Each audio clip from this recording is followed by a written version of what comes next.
my name is Meg Reeder, and I'm a senior at Shawnee High School. Now, I want you to picture something. You don't have to close your eyes, but picture a male about my age, 18. It's getting pretty late, and he decides to walk to his car alone. He's walking down maybe the sidewalk in like Bricktown, and he's walking and he sees about 10 girls walking towards him, maybe a little older than him. They're really loud and have to appear. Now tell me, do you fear for him at all? Are you worried about him being out so late? I'm not. But switch the sexes here. The male is now a female, and the group of females are now males. An 18-year-old girl is walking at night towards a group of possibly intoxicated men, starting to realize that she's all on her own. If I were her, I'd be crossing the street as fast as I could, getting my phone out to call my dad. Understandably, I would be scared. Every 2 minutes, someone is sexually assaulted in the United States. 1 of 6 women in the United States have been victims. 1 of 9 will have been forced to have sex. 1 in 5 women are sexually assaulted while in college. In Shawnee, 23 rapes were reported in the last year. Many may argue that these statistics have nothing to do with the socially constructed gender roles that are perpetuated in our culture. Rape and sexual assault affect women daily, women you might know. Yes, assault and rape are a major issue, but they are the effect of a bigger issue, the perpetuation of gender roles in our country. Advertisement, television, movies, literature, all of the media that Americans consume help to reinforce stereotypical gender roles. That girls are pink, like Barbies, and are girly, the boys are tough, dirty, and good at sports. Moreover, women are still sexualized. Even though we've come a long way from the 1800s, in which women were discouraged from learning because blood was needed for their reproductive organs, we apparently have not come that far. For example, take GQ, a highly respected fashion magazine. They elect a man or woman of the year for their cover. In all of the photos taken of men, they're all in pretty handsome tuxes. However, the woman of the year, singer Lana Del Rey, was pictured assumedly nude. Further, let us look to the Olympics, in which you would say that men and women are pretty equitably represented.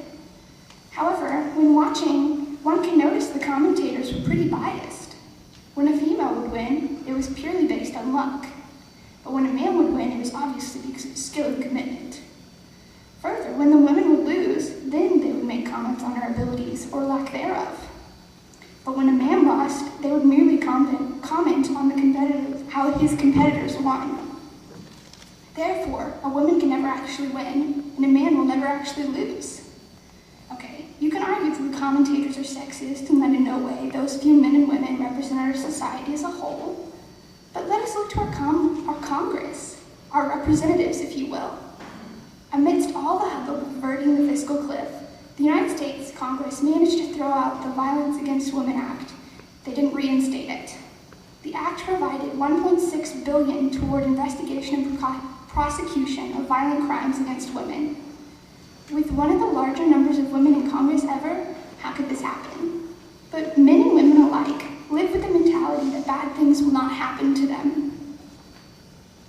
Therefore, we have difficulty sympathizing with those who are less fortunate.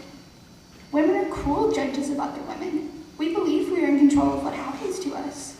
It is reassuring to believe that if we remain a good girl, then it will never happen to us because we're not a slut. I wouldn't wear a skirt so short. I wouldn't wear the Victoria's Secret underwear that would cause the judge to say that I was asking for it. Because I'm not a slut. What does that even mean?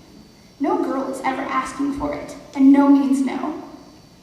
First, we must stop sexualizing women. If we allow boys and girls to grow up in a world where females have a place and have boundaries and are the root of all evil, then they will have little to no problem hitting the animal that stepped out of the kitchen and refused to make a sandwich for you. Fellow classmates, parents, and members of our community, this is a very complex issue. But as a community, the solutions can be as simple as what we say to our children and to each other. I propose that we do not use rape as a freely spoken word. A kid will say on Facebook, "Dude, I just raped that video game."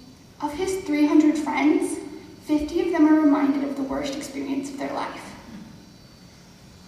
Coaches, we mustn't tell our players to take off their purses and play like a man. Strength and physical ability do not equate to masculinity. The easier push-ups should not be called girl push-ups. By saying that, you immediately tell the little boy that girls are weaker. Girls, we cannot give each other sexually demoralizing words like slut and whore. By doing so, we sexualize each other, and therefore tell boys that it's okay for them to do the same. Boys must be taught that respecting women is not a threat to their masculinity or loss of man points. Rather than the fulfillment of true manhood, boys, you must support each other when you respect women. A real man respects women.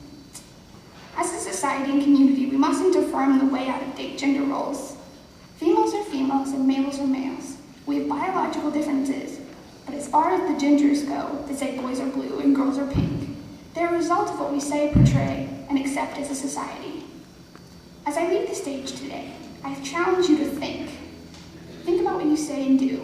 As you go about your lives, think hard, analyze, and watch what you say. Many societal norms perpetuate sexism and gender roles, but it starts with how we think.